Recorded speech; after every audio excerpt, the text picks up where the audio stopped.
Friends, అది ఒకానొక సమయం, సాయంత్రం వేళ. మహానీతిజ్ఞుడు మరియు విద్వాంసుడైన చాణక్యుడు తన శిష్యుడైన చంద్రగుప్తుడితో కలిసి ఒక పురాతన వృక్షం కింద కూర్చుని ఉన్నాడు. అయితే ఆయన గంభీర స్వరంతో, చూడు చంద్రగుప్త, ఈరోజు నేన్నీకు కొన్ని విషయాలు చెప్పబోతున్నాను. నా మాటలను చాలా జాగ్రత్తగా విను, ఎందుకంటే ఈ విషయాలు నీ జీవితాంతం ఉపయోగపడతాయి. ఈరోజు నేను నీకు ఇచ్చే ఈ ఉపదేశం అమూల్యమైనది అని చెబుతాడు. అంతేకాకుండా ఈ మాటలను నువ్వు ఎప్పుడూ గుర్తుంచుకో, ఎందుకంటే ఈరోజు నేను 7 ప్రదేశాల గురించి చెబుతాను. అక్కడికి నిన్ను ఎవ్వరూ పిలిచినా సరే వెళ్లకూడదు. ఎవరైనా పిలిచినా సరే ఆలోచించకుండా అక్కడికి వెళ్లాలని అస్సలు అనుకోకు. పొరపాటున కూడా మరిచిపోవద్దు, ఎందుకంటే ఒక సాధారణ స్వభావం గల వ్యక్తి యొక్క చరిత్ర చాలా నిర్మమంగా ఉంటుంది. వాడు చాలా తేలిగ్గా ఇతరుల వలలో చిక్కుకుంటాడు, మరియు కొన్నిసార్లు అతని అమాయకత్వమే అతన్ని ఇబ్బందుల్లో పడేస్తుంది. నువ్వు నీ మార్గంలో నడుస్తున్నావు, కాని కొన్నిసార్లు దారి తప్పుతున్నావని నేను గమనించాను.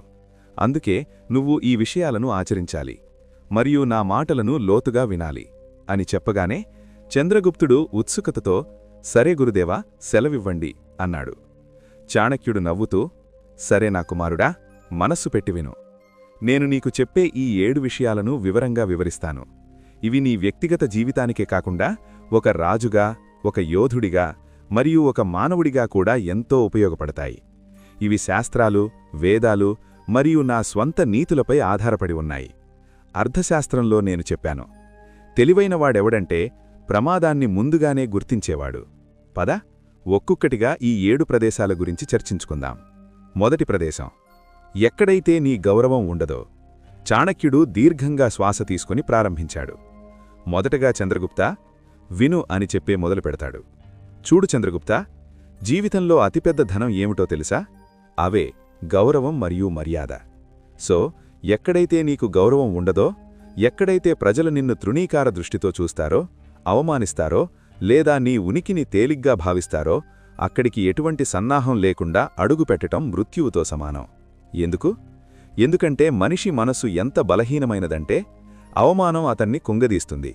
ఒక రాజువై ఉండి కూడా నువ్వు అవమానానికి గురైతే నీ రాజ్యం ఎలా నడుస్తుంది? అవమానం యొక్క శక్తి ఎంత ఘాటైనదంటే అది నీ ఆత్మను డొల్లగా చేస్తుంది, నీ నిర్ణయ సామర్థ్యాన్ని బలహీనపరుస్తుంది మరియు నిన్ను బలహీనుడిగా మారుస్తుంది. వాస్తుశాస్త్రం మరియు వేదాలలో ఆత్మగౌరవానికి అత్యున్నత స్థానం ఇవ్వబడింది. ఋగ్వేదంలో చెప్పబడింది, వ్యక్తి ఎప్పుడూ తన గౌరవం పెరిగే వాతావరణంలో ఉండాలి, కాని తగ్గే చోట కాదు. మొదట తెలుసుకో, అక్కడ ఎవరున్నారో. వారు నీ మిత్రులా లేక దాగి ఉన్న శత్రువులా? ఆ వాతావరణం నీకు అనుకూలంగా ఉందా? ఒకవేళ లేకపోతే ఏదో ఒక సాకు చెప్పి తప్పించుకో. ఏదైనా ముఖ్యమైన పని ఉందని చెప్పు, కాని ఎప్పుడూ వెళ్లవద్దు. ఆ ప్రదేశాలు ఇవి కావచ్చు: గతంలో నిన్ను అవమానించిన వ్యక్తి ఇల్లు కావచ్చు, లేదా నీ జాతి, ధర్మం లేదా పదవిపై ప్రశ్నలు తలెత్తే ఏదైనా సభ కావచ్చు. జీవితం చిన్నది, సమయాన్ని వృధా చెయ్యకు. వేదాలలో చెప్పబడింది, గౌరవంగా ఉండు, అవమానింపబడకు. అవమానం నుండి తప్పించుకో, ఎందుకంటే అవమానం తిరుగుబాటు బీజం నాటుతుంది. అర్థశాస్త్రంలో చాణక్యుడు వివరంగా రాశాడు, ఒక నీతిజ్ఞుడైన రాజు ఎల్లప్పుడూ తన ప్రతిష్టను కాపాడుకోవాలి, ఎందుకంటే ప్రతిష్ఠే రాజ్యానికి పునాది. ఒకవేళ నువ్వు అవమానింపబడితే నీ అనుచరులు నిన్న బలహీనుడిగా భావిస్తారు, నీ అధికారం బలహీనపడుతుంది. శాస్త్రాలలో దీనిని అసమ్మాన విషం అని పిలిచారు. ఇది నెమ్మదిగా శరీరాన్ని నశింపజేస్తుంది. అందుకే ఆలోచించకుండా ఎప్పుడూ వెళ్లవద్దు, ఎల్లప్పుడూ అంచనా వెయ్యి. అక్కడ నీకు గౌరవం దక్కుతుందా? నీ మాట వింటారా? ఒకవేళ లేకపోతే దూరం పాటించు. ఈ నియమం కేవలం వ్యక్తిగత జీవితానికే కాదు, రాజకీయ మరియు సామాజిక జీవితానికి కూడా అనివార్యం. ఒక యోధుడిగా నువ్వు ఎల్లప్పుడూ దృఢమైన స్థితిలో ఉండాలి. అవమానం బలహీనతకు చిహ్నం, మరియు బలహీనత మృత్యువును ఆహ్వానిస్తుంది. వేదాంతంలో ఆత్మ యొక్క పవిత్రతపై ఒత్తిడి ఇవ్వబడింది, మరియు అవమానం ఆ పవిత్రతను దూషితం చేస్తుంది. అందుకే చంద్రగుప్త, ఈ విషయాన్ని లోతుగా అర్థం చేసుకో. గౌరవం ఉన్న చోటినే ఎంచుకో, మిగిలిన వాటికి దూరంగా ఉండు. ఈ జ్ఞానం నిన్ను జీవితంలో ప్రతి సవాల్లో విజేతగా నిలుపుతుంది. రెండవ ప్రదేశం, వేశ్యాగృహం. చాణక్యుడు చంద్రగుప్తుడివైపు తీక్ష్ణంగా చూస్తూ ఇలా అన్నాడు, వత్సా, విను. జీవితంలో కొన్ని ప్రదేశాలు ఇలాంటివి ఉంటాయి, అక్కడికి ప్రవేశించడమంటే నీ ఆత్మ గౌరవాన్ని మరియు ఆత్మ బలాన్ని కోల్పోవడమే. వాటిలో ఒకటి వేశ్యాగృహం. ఏ రాజు యొక్క సేనాధిపతి వేశ్యాగృహానికి వెళ్తాడో అతని సైన్యం బలహీనపడుతుంది. ఏ మంత్రి మనస్సు అక్కడికి వెళుతుందో అతని నీతి భ్రష్టుపడుతుంది. మరియు ఏ ప్రజల మొగ్గు అక్కడికి ఉంటుందో ఆ రాజ్యం పతనం వైపు సాగుతుంది. మనిషి జీవితానికి ఆధారం అతని క్యారెక్టర్ మరియు కామం. వేశ్యాగృహం బయటకి ఆకర్షణీయంగా కనిపించవచ్చు. అక్కడ సుగంధం, శృంగారం, నృత్యం, సంగీతం మరియు క్షణిక సుఖం యొక్క ఆభాస ఉంటుంది. కాని లోపలి నుండి ఆ ప్రదేశం ఆత్మ యొక్క శక్తిని పీల్చేసేలా, పుణ్యాన్ని నశింపజేసేలా మరియు పాపపు వాసనతో నిండి ఉంటుంది. చాణక్యుడు చెప్పాడు, నాస్తి కామసమో వ్యాధీర్, నాస్తి తృష్ణా సమోశత్రు. కామం కంటే పెద్ద రోగం లేదు మరియు కోరిక కంటే పెద్ద శత్రువు లేడు. వేశ్యాగృహానికి వెళ్లడమంటే నీ చరిత్రను పణంగా పెట్టడమే.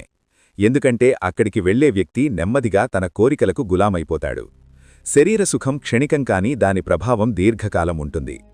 ఆత్మ యొక్క తేజస్సు తగ్గుతుంది మరియు మనిషి నెమ్మదిగా బద్ధకం, మోహం మరియు నిర్బలంలో చిక్కుకుంటాడు. చాణక్యుడు అంటాడు, రాజు అయినా లేదా సాధారణ వ్యక్తి అయినా సరే వేశ్యాగృహానికి వెళ్లే వ్యక్తి కేవలం తన ధనాన్నే నశింపజేసుకోవడమే కాకుండా తన గౌరవాన్ని మరియు ఆత్మబలాన్ని కూడా పోగొట్టుకుంటాడు.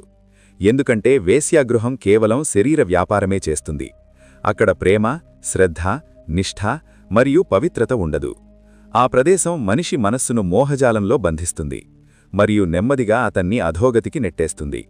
ధర్మం, అర్థం, కామం మరియు మోక్షం అనే 4 పురుషార్థాలని శాస్త్రాలు చెబుతున్నాయి. కాని కామం యొక్క స్థానం కేవలం ధర్మబద్ధమైనది. ఎప్పుడైతే కామం ధర్మ పరిధిని దాటి వేశ్యాగృహానికి చేరుతుందో అప్పుడు ధర్మం నశిస్తుంది. ధర్మం నశిస్తే మిగిలిన 3 కూడా నిలవు. వేశ్యాగృహానికి వెళ్లేవారిని సమాజం గౌరవదృష్టితో చూడదు. అతని ప్రతిష్ఠ పడిపోతుంది. మరియు చాణక్యుడు ఇంతకుముందే చెప్పినట్లుగా ప్రతిష్ఠే శక్తి. ప్రతిష్ఠ లేకుండా రాజు పాలించలేడు, సాధారణ వ్యక్తి సుఖంగా ఉండలేడు. వేదాలు మరియు ఉపనిషత్తులు మాటిమాటికి ఆత్మ సంయమనం యొక్క ప్రాముఖ్యతను చెబుతున్నాయి.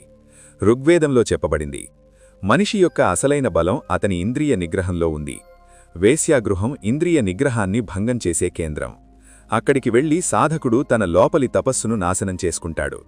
భక్తులు మరియు ఋషులు ఎల్లప్పుడూ ఈ విషయంలో హెచ్చరించారు. ఎవరైతే బ్రహ్మచర్యాన్ని పాటిస్తారో వారే తేజస్సుతో, దీర్ఘాయువుతో మరియు విజయవంతంగా ఉంటారు. అదే సమయంలో వాసనకు దాసుడయ్యే వ్యక్తి బలహీనుడు మరియు అవమానితుడైతాడు. 3వ ప్రదేశం మద్యం మరియు మాదక ద్రవ్యాల నిలయం. చూడు చంద్రగుప్త, మద్యం సేవించే చోటికి వెళ్లడమంటే మన ఆత్మను మనమే చీకట్లోకి నెట్టడం లాంటిది. మద్యం కేవలం శరీరాన్ని మాత్రమే కాదు, బుద్ధిని కూడా నాశనం చేస్తుంది. వివేకం కోల్పోయిన మనిషికి రాజ్యాధికారం, విద్య, పరాక్రమం అన్నీ వ్యర్థమే.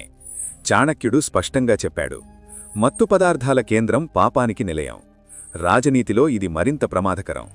తాగి ఉన్న మనిషి తన రహస్యాలను బయటపెట్టేస్తాడు. ఇది శత్రువుకు అవకాశమిస్తుంది. అందుకే మద్యం ప్రవహించే చోటికి, వివేకాన్ని మరిచే చోటికి దూరంగా ఉండాలి. 4. శత్రువు ఇల్లు. శత్రువు ఇల్లు అంటే ఎక్కడైతే నమ్మకం అనే పేరు కూడా ఉండదో అటువంటి ప్రదేశం. ఇది విషంతో నిండిన బావిలాంటిది మరియు అక్కడికి వెళ్లేవాడు తనను తాను సంక్షోభంలో పడేసుకుంటాడు. శత్రువు యొక్క తీయని మాటలు మరియు ఆతిథ్యం ఒక వల. ఇది మనిషిని భ్రమలో పడేసి అతని సర్వనాశనం చేస్తుంది. ఆచార్య చాణక్యుడు చెప్పాడు, శత్రువు ఇల్లు తేనెతుట్టెలాంటిది. బయటికి మధురంగా, లోపల నుండి కాటు వేసేలా ఉంటుంది. అక్కడి నవ్వు మోసంతో నిండి ఉంటుంది మరియు ప్రతి అడుగులోనూ వెన్నుపోటు పొడిచే కత్తి వేలాడుతూ ఉంటుంది. శత్రువు ఇంట్లో ప్రవేశించే వ్యక్తి తన బుద్ధిని మరియు వివేకాన్ని పణంగా పెడతాడు. మొదట అతను ఆతిథ్యంలో మునిగిపోతాడు, తర్వాత నెమ్మదిగా శత్రువు ఎత్తుగడల్లో చిక్కుకుంటాడు. శాస్త్రాలలో చెప్పబడింది, శత్రువు సాంగత్యం ఆత్మఘాతం. అక్కడి గాలిలో మోసం, అక్కడి భోజనం విషం మరియు అక్కడి మాటలు మాయాజాలం. రాజనీతిలో ఇది ఇంకా ఘాతకమైనది. శత్రువు ఇల్లు అంటే రహస్య పథకాలు సిద్ధమయ్యే చోటు మరియు రహస్యాలు బయటపడే చోటు.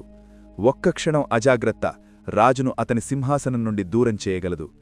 చాణక్యుడి హెచ్చరిక స్పష్టం. శత్రువు తలుపును తన మృత్యువును ఆహ్వానించేవాడు మాత్రమే తడతాడు.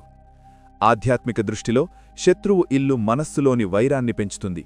అక్కడి వాతావరణం ఆత్మకు శాంతిని కాకుండా అశాంతిని మరియు ద్వేషాన్ని ఇస్తుంది. అక్కడికి వెళ్లే వ్యక్తి తన హృదయంలో కోపం మరియు ప్రతీకారం యొక్క బీజం నాటుకుంటాడు. ఈ బీజం కేవలం అతని జీవితాన్నే కాకుండా అతని ఆత్మను కూడా విషతుల్యం చేస్తుంది. అందుకే చంద్రగుప్త, శత్రువు ఇంటికి ఎప్పుడూ దూరంగా ఉండు. అతని తీయని చిరునవ్వు మరియు అతిథి సత్కారం వెనుక దాగి ఉన్న మోసం నిన్ను భస్మం చేయగలదు. ఆ ప్రదేశం మృత్యుద్వారం. అక్కడి నుండి తిరుగు ప్రయాణం కేవలం పశ్చాత్తాపంతోనే జరుగుతుంది. 5. గోహత్య జరిగే చోటు. ఎక్కడైతే గోహత్య జరుగుతుందో అది పాపానికి పుట్ట. భూమిపై తల్లి స్వరూపమైన ఆవును చంపడమంటే ధర్మాన్ని, కరుణను చంపడమే. అటువంటి ప్రదేశానికి వెళ్లే వ్యక్తిలో క్రూరత్వం పెరుగుతుంది. చాణక్యుడు హెచ్చరించాడు, గోవుల ఆర్తనాదాలు వినిపించే చోట నీరు కూడా విషతుల్యమే. అటువంటి ప్రదేశం నరకద్వారం వంటిది. ఒక రాజుగా అటువంటి ప్రదేశాలను శుద్ధి చేయాలి, కాని అక్కడికి వెళ్లకూడదు. 6. చరిత్రహీనులు మరియు దురాసపరుల ఇల్లు. నీతి మరియు సత్యం లేని చోటు ఇది. దురాస మనిషిని పశువు కంటే హీనంగా మారుస్తుంది. లోభం పాపానికి కారణం. అటువంటి వారి ఇంట్లో జరిగే చర్చను మనస్సును భ్రష్టుపడతాయి. రాజనీతిలో లోభుల ఇంట్లోనే వెన్నుపోటు కుట్రలు జరుగుతాయి. అటువంటి వారి సాంగత్యం వల్ల మనలోని ప్రకాశం నశిస్తుంది. కాబట్టి చరిత్రహీనులకు, లోభులకు దూరంగా ఉండటం శ్రేయస్కరం. 7. అహంకారి ఇల్లు. అహంకారి ఇల్లు అంటే ఎక్కడైతే వివేకం మరియు వినయం అంతమైపోయాయో అటువంటి ప్రదేశం. ఇది ఒక ఎడారిలాంటిది. అక్కడ ప్రేమ నీడ ఉండదు, సత్యమనే నీరు ఉండదు. అహంకారం మనిషిని గ్రుడ్డివారిగా మారుస్తుంది మరియు అతని ఇల్లు పతనానికి కేంద్రంగా మారుతుంది. చాణక్యుడు చెప్పాడు, అహంకారి ఇల్లు అగ్నికుండంలాంటిది. అది తనని తాను కాల్చుకొని ఇతరులను కూడా కాల్చేస్తుంది. అక్కడి గాలిలో గర్వం యొక్క వాసన ఉంటుంది మరియు అక్కడి మాటలు కేవలం స్వయం ప్రశంసలతో నిండి ఉంటాయి. అహంకారి ఇంటికి వెళ్లే వ్యక్తి నెమ్మదిగా అతని ప్రభావంలోకి వస్తాడు. మొదట అతను అతని ప్రశంసలు వింటాడు, తరువాత తనను తాను కూడా అదే శ్రేష్ఠత అనే భ్రమలో పోగొట్టుకుంటాడు. శాస్త్రాలలో చెప్పబడింది, అహంకారః సర్వనాశాయ, అంటే అహంకారమే సర్వనాశనానికి కారణం. అక్కడి వాతావరణం మనస్సును అశాంతికి గురిచేస్తుంది మరియు వ్యక్తి తన వినయాన్ని కోల్పోతాడు. రాజనీతిలో అహంకారి ఇల్లు అత్యంత ఘాతకమైనది. అహంకారి అయిన రాజు, మంత్రి లేదా సైనికుడు తమ గర్వంలోనే మునిగిపోయి శత్రువులకు బలవుతారు. చాణక్యుడి హెచ్చరిక ఏమిటంటే, అహంకారితో కలిసి తిరిగేవాడు స్వయంగా తన పతనానికి కారణమవుతాడు. ఆధ్యాత్మిక దృష్టిలో అహంకారం ఆత్మకు అతిపెద్ద శత్రువు. అహంకారి ఇంటి వాతావరణం మనస్సును సత్యం మరియు ఈశ్వరుడి నుండి దూరం చేస్తుంది. అక్కడ ధ్యానం భంగమవుతుంది మరియు ఆత్మ తేజస్సు మసకబడుతుంది. అక్కడికి వెళ్లే వ్యక్తి తన లోపలి సత్యం మరియు శాంతిని కోల్పోతాడు. అందుకే చంద్రగుప్త, అహంకారి ఇంటికి ఎప్పుడూ దూరంగా ఉండు. అక్కడి ఒక చిన్న పర్యటన కూడా నిన్ను గర్వమనే చీకటి బావిలో నెట్టేయగలదు. ఆ ప్రదేశం మృత్యుద్వారం. అక్కడి నుండి తిరుగు ప్రయాణం కేవలం పశ్చాత్తాపంతోనే జరుగుతుంది. కాబట్టి చంద్రగుప్త, ఈ 7 ప్రదేశాలకు దూరంగా ఉండు. ఈ జ్ఞానం నిన్ను అజేయుడిగా మారుస్తుంది. ఎల్లప్పుడూ గుర్తుంచుకో, గౌరవమే నీ అతిపెద్ద బలం అని చెప్పి ఈ కథని ముగిస్తాడు. సో ఫ్రెండ్స్, ఈ వీడియో మీకు నచ్చినట్లయితే వీడియోని తప్పకుండా లైక్ అండ్ షేర్ చేసి ఛానల్ని సబ్స్క్రైబ్ చేసుకోండి.